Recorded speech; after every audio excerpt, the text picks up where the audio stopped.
아멘.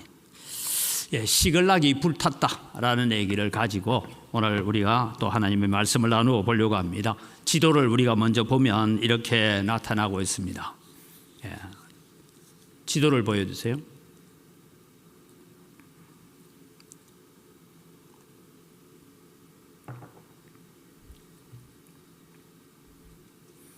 예, 여러분 지금 지도에 화살표로 걸어놓은 곳이 어디냐면 시글락이라는 지역입니다. 시글락. 저 위에 파란색 화살표가 있는 곳이 뭐냐면 거기가 아벡이라는 곳에서 저기에서 사울과 블레셋 군대가 전쟁을 합니다. 네, 저기에서 전쟁이 일어나요. 그러니까 사실 다윗이 저 아벡까지 올라가는 전쟁터에 참여하러 갔다가 돌아오는 시간이 사흘, 가는 길 오는 길 계산할 때 3일이 걸렸다, 그 얘기입니다. 그리고 시글락에 돌아오니 마침 이 시글락에 다윗의 군대가 없어진 틈을 타서 이 아말렉 족속이 와서 침범을 하고 이 시글락을 다 불태워 버렸다라는 얘기입니다. 그러니까 여 밑에 이제 제가 세모로 그려놓은 자리가 뭔가 하면 아말렉 족속들이 살고 있는 땅입니다. 네, 저 땅에 아말렉 족속들이 살고 있었습니다. 그럼 이제 우리 다음 자막을 보면서 아말렉의 침범, 아말렉의 침범은 시글락이 불탔다. 시글락은 다윗에게 준 성읍입니다. 다윗의 성과 같아요. 베들레헴이 다윗의 성읍이듯이 다윗의 성과 같은 그 시글락이 불탔다. 그런데 여러분 오늘 성경은 재미있는 얘기를 적고 있습니다. 모든 사람을 사로잡아 갔는데 한 사람도 죽이지 않고 잡아갔다.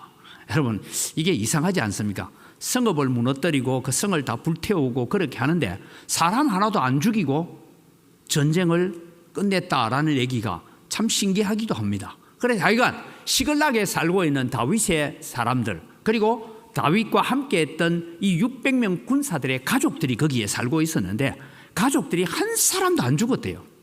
다 포로가 되어서 지금 잡혀가고 있습니다. 그럼 우리는 아말렉에 대한 공부를 좀 하려고 합니다. 출애굽기 17장을 읽어가지고 8절부터 같이 읽어봅시다.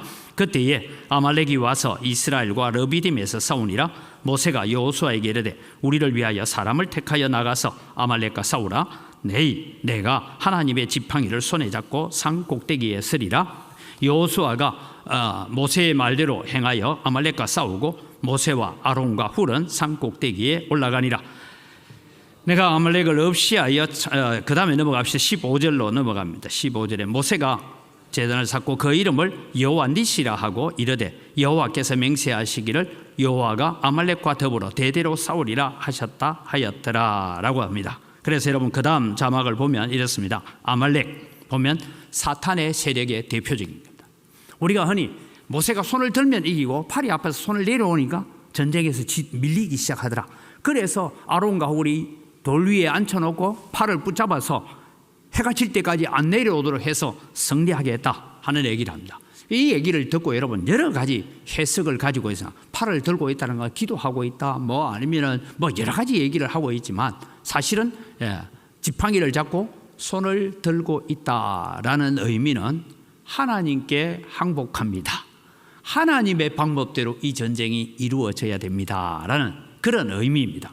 이 아말렉은 사탄 세력의 대표적인 예로 후미에 연약한 자들을 공격을 했고 하나님을 대적하는 세력인데 우리가 이미 아는 건 사울왕이 진멸해라 했는데 진멸하지 못했습니다. 나중에 여러분 보면 사울이 죽자 사울의 죽은 사망 소식을 전해오는 소년이 누구냐면 아말렉 소년입니다. 아말렉과 하여튼 이런 관계가 있습니다. 그 다음에 여러분 하만이 누구냐? 아말렉의 후손입니다. 우리가 에스더서에 보면 유다 지파를 다 전멸시키려고 했던 그 악한 세력이 하만. 그래서 아닥사스의 이 하만이 바로 이제 아말렉의 후손입니다. 그럼 여러분 우리는 하나님께서 아말렉을 진멸하여서 지상에 없애버리라. 참 하나님은 잔혹한 분이기도 하지만 이 아말렉은 사탄 세력의 근본이기 때문에 진멸하라 했는데 사울왕이 사실은 전쟁을 이기고도 진멸하는 데는 실패했습니다. 그것 때문에 사울이 결국은 왕에서 쫓겨나게 되는 결과를 가져왔다 하는 것을 우리가 알잖아요. 그런 차원에서 우리가 아말렉을 좀 이해할 필요가 있습니다. 그 다음에 이제 이 아말렉이 했던 일을 두고 오늘 이제 본문으로 돌아가죠. 위기에 처한 다윗은 울 기력이 없도록 울었다. 왜? 성이 다 불타고 성에 들어와 보니까 불탄 성읍 중에 죽은 사람은 하나도 없고 다 포로로 끌려가 버렸습니다. 그래서 사람들이 뭐하냐, 다윗을 돌로 치자. 여러분, 옛날부터 우리가 그런 일들이 자주 있잖아요. 뭐 일이 일어나면 누구를 탓합니까? 지도자를 탓하고 지도자를 돌로 치자 이래 하니까 지도력을 상실한 다윗인데, 왜 다윗을 돌로 치자 했느냐 하면, 우리는 하나님의 뜻대로 사실은 어디에서 있어야 됩니까? 유대 땅 안에서 이리 피하든지 저리 피하든지 유대 땅 안에서 피하면서 늘 제가 말해요, 셀라 하마 느곳, 하나님께 기적적으로, 쉽게 말하면 우리 교회당만한 바위가 있는데 다윗은 이 건너편에 있고 사울의 군대는 이쪽에 있는데, 사울의 군대는 여러분 특수부대입니다. 다윗의 군대는 가족들을 거느리고 살고 있는 이 오합지졸들이에요. 그런데 여러분, 이 특수부대가 싹 돌아오면 잡힐만 했는데 하나님께서 뭐냐면 블레셋 군대를 보내서 사울이 블레셋과 전쟁하러 감으로써 이 다윗이 손만 뻗으면 잡힐 수 있었는데 잡히지 않도록 보호하신 셀라 하마 느곳, 그런 은혜가 있었음에도 불구하고 하나님의 은혜를 잊어버리고 너무 자기 연민에 빠지다 보니까 이 블레셋 땅으로 망명 생활을 한 결과가 오늘 이렇게 나타났다라는 얘기입니다. 그래서 여러분, 우리는 늘 하나님의 말씀 안에서 우리는 힘있고 하나님 말씀 안에서 살아야 되지, 우리의 생각과 우리의 방법대로, 오늘 제가 오전에도 말씀해, 악인의 꾀와 우리는 죄인의 길에 오만한 자의 자리에 들어가면 그때는 성공한 것 같아도 결국은 실패하더라라는 것을 우리에게 가르쳐 줍니다. 이제 이런 위기 속에서 다윗이 다시 기도하는 일을 하게 됩니다. 여러분, 하나님을 힘입어라고 했는데 우리 성경을 자세히 읽어보면 다윗이 이 시글락에 있으면서 뭐 의도적으로 성경 저자가 안 적었는지는 모르지만 다윗이 하나님 앞에 힘입어서 하나님을 이렇게 기도하고 뭐 이런 얘기가 전혀 없었어요. 1년 4개월 동안. 그래서 에봇을 가져오라. 여러분, 에봇 하니까 제사장이 입는 옷인데 그 에봇이 뭐 신령한 힘이 있고 하는 것, 그런 의미에서 우상숭배 개념이 아니고 에봇을 가져오라 하는 것은 하나님 앞에 나아간다, 그런 의미예요. 그래서 하나님 앞에 나아가서 하나님 앞에 기도합니다. 자, 그 다음에 보면 회개하는 다윗. 여러분, 제가 이 성경을 읽으면서 좀 고개를 갸우뚱했어요. 자, 여러분, 시글락에서 사람 하나도 죽지 않고 잡혀갔습니다. 그리고 왔는데 지금 상황이 어떻게 되는지 모르잖아요. 그런데 여러분, 전쟁을 하다 보면 뭐가 일어납니까? 말을 타고 오고 이러면 군사들이 지나간 자국이 보이잖아요. 여러분, 영화 같은 데 보면 추격하는 사람들이 길 가다가 탁 내려서서 말 발굽이 있다. 요 발굽을 보니까 요건 지금 지나간 지 2시간 됐다, 뭐 이런 거 알잖아요. 어떻게 하는지 모르겠지만 아마 그걸 이렇게 계속 다니는 사람은 아는 것 같아요. 저보고 보고 이거 몇 시간 전에 지나갔습니까? 난 몰라 이럴 텐데, 그 다음에 지나가다 보면 여러분, 이게 만들어 놓고 불을 피우고 하면 그 돌의 따뜻함을 두고 지금 요 불 꺼진 지가 몇 시간 됐다, 그러니까 어디쯤 가고 있을 거다, 이렇게 추격을 하지 않습니까? 그런데 여러분, 다윗이 에봇을 가져와라 하고 기도합니다. 기도 내용이 뭐냐 하면, 하나님 추격할까요 말까요? 우리 박 집사님, 건영이가 잡혀갔는데 구출하러 가야 됩니까? 기도하고 있어야 됩니까? 당연히 가야죠. 그런데 다윗은 안 가요. 하나님 앞에 기도해요. 에봇 앞에서. 하나님, 제가 지금 우리 가족들, 내 부하들의 가족들을 다 잡아간 이 군대가 어느 군대인지도 몰라. 지금 누가 와서 했는지도 몰라요. 그런데 하나님, 제가 추격할까요 말까요? 사실 여러분, 이때가 기도할 때입니까? 빨리, 야, 어디로 방향으로 갔는지 말발굽, 수레발굽 이런 거 한번 찾아봐. 왜냐하면 이 성에서 빼앗은 모든 재물들을 다 수레에 싣고 가야 되니까, 여러분, 그 당시에 땅은 가면 수레가 바퀴가 자국이 있을 거 아닙니까? 그럼 따라가면 되는데 추격할까요 말까요? 기도하는 것에서 오늘 여러분, 우리는 한번 돌아봐야 됩니다. 다윗은 모든 가족들을 다 잃어버렸는데, 하나님, 이것이 하나님의 뜻이라면 포기할 수도 있습니다. 그 기도를 하는 거예요. 여러분, 우리가 하나님 앞에 살아가면서 이 놀라운 다윗의 회복을 우리는 봐야 됩니다. 시글락으로 와 있을 때는 한 번도 기도했다는 얘기가 없다고 했잖아요. 시글락으로 올 때도 기도하고 온 것 아니에요. 자기 고민에 빠져 있다고 왔어요. 그런데 이제는 하나님 앞에 기도하죠. 그래서 하나님께 따라가라, 그러면 네가 찾으리라. 그러고 난 다음에 이제 추격전을 벌이게 되어집니다. 그리고 이제 모든 것을 다 되찾아왔다 하는 얘기가 오늘 성경 본문에 나오네. 가다가 보니까 어느 한 소년이 길가리에 쓰러져 있는데 애굽 소년이에요. 그래서 묻습니다.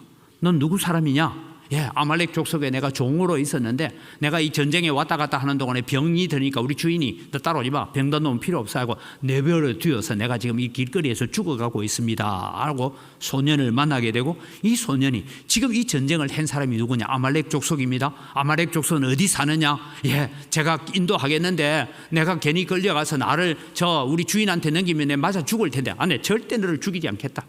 그러고 이제 설명을 하고는 이 애굽 소년의 도움을 받아서 아말렉 진영으로 가서 아말렉 사람들이 술을 마시고 전쟁에 승리하고 다윗을 우리가 물리치고 많은 것을 빼앗아온 것을 가지고 막 잔치를 벌이고 있는 틈을 타서 들어가서 그들을 다 물리치고 다 빼앗아옵니다.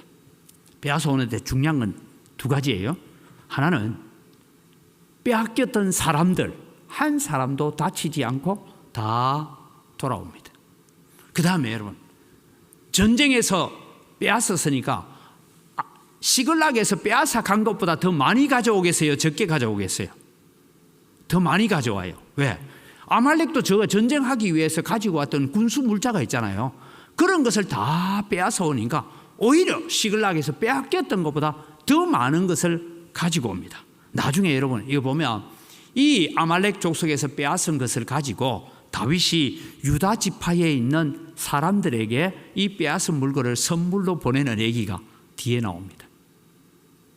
여기서 여러분 오늘 우리는 기억해야 됩니다. 회개하는 자에게는 하나님께서 은혜를 베푸십니다. 여러분 우리는 은혜 달라고 얘기하면서 오늘 제가 오전에도 말씀드렸지만 우리는 하나님 앞에 복을 받기를 원하면 복받을 행동을 해야 되고 복받을 삶을 살아야 되고 복받을 예배자가 되어야 된다는 것입니다. 그래서 다윗은 오늘 다윗의 위대함이 어디에 나오느냐? 아까 제가 말씀드렸죠. 지금 추격을 빨리 해야 되는데 그 에봇 앞에 엎드려서 주여 내가 지금 추격을 하러 가야 됩니까? 말아야 됩니까? 하나님 내가 추격하게 되면 다 찾아올 수 있습니까? 그 기도를 하고 있을 때이냐? 우리가 그렇게 생각할 수밖에 없는데 다윗은 하나님 앞에 엎드리더라. 그래서 하나님을 더 의지하는 기회가 되었습니다. 그 다음에 여러분 뒤에 우리가 성경을 읽지 않았지만 나오는 얘기가 뭐냐면 600명의 군인이 이제 가다가 버솔 시내가에 갔는데 200명은 이 추격을 해가다 얼마나 빨리 달렸겠습니까? 그러니 200명은 더 이상 가지 못해서 버솔 시내가에 지쳐서 주저앉아 있습니다. 그러니까 너가 여기 기다리라. 그리고 400명만 데리고 가서 모든 것을 다 찾아옵니다. 찾아왔을 때에 이 사람들 중에 다윗과 함께하는 사람들 중에도 비류들이 있었어요. 소위 말해 불량배들이 좀 있었어요. 이 불량배들이 뭘 얘기하느냐 하면 우리가 지금 저기까지 가서 다 빼앗아 오는 동안에 이 200명은 힘이 없어가지고 지쳐서 따라오지도 못하는 이런 졸장부들이니까 이 사람들에게는 저거 가족만 주고 우리하고 분리합시다. 이게 이제 소위 말해서 농공행상이라고 하죠. 서로 공적을 나누어 가지려고 하니까 못 따라온 200명은 이거 안 되겠다. 이런 이제 갈등이 일어나고 있습니다. 이 갈등이 일어날 때 다윗이 얘기합니다. 지금 우리가 아말렉을 쫓아가서 가족들 한 사람도 다치지 않고, 여러분 전쟁했는데 가족 한 사람도 안 다쳤다는 게 기적이고, 전쟁을 했는데 군사 400명 중에 한 사람도 안 다쳤다는 게 하나님의 특별한 보호지 않느냐. 그러니까 진지를 지키고 있는 사람이나 전쟁에 나가서 이긴 사람이나 배분을 똑같이 해야 된다. 원래 여러분 민수기를 읽어보고 하면 거기는 전쟁 가운데 갔을 때에 다 진을 지키고 있는 사람이나 전쟁 갔던 사람이나 반반을 나누어요. 나누는데 방법이 조금 다릅니다. 하나님께 드리는 것이 달라요. 전쟁 갔던 사람들에게는 쉽게 말해서 50분의 1을 하나님께 드리면 전쟁 가지 않고 남아 있었던 사람은 자기들이 받은 전리품의 10분의 1을 드립니다. 그런 게 조금 달라요. 그런데 다윗은 무슨 계획을 세우느냐 하면 이 따라오지 못해서 버솔 시내까지 따라온 것만 해도 어디냐. 그래서 모든 것을 우리가 공정하게 배분하고 나누어야 된다는 새로운 공동체의 질서를 만들게 됩니다.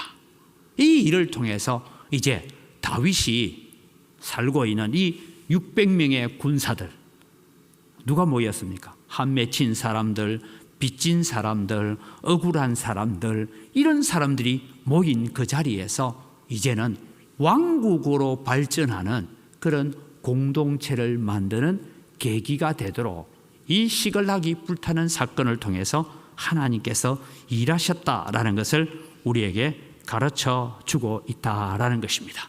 물론 여러분, 시글락으로 망명간 자체를 잘한 건 아니에요.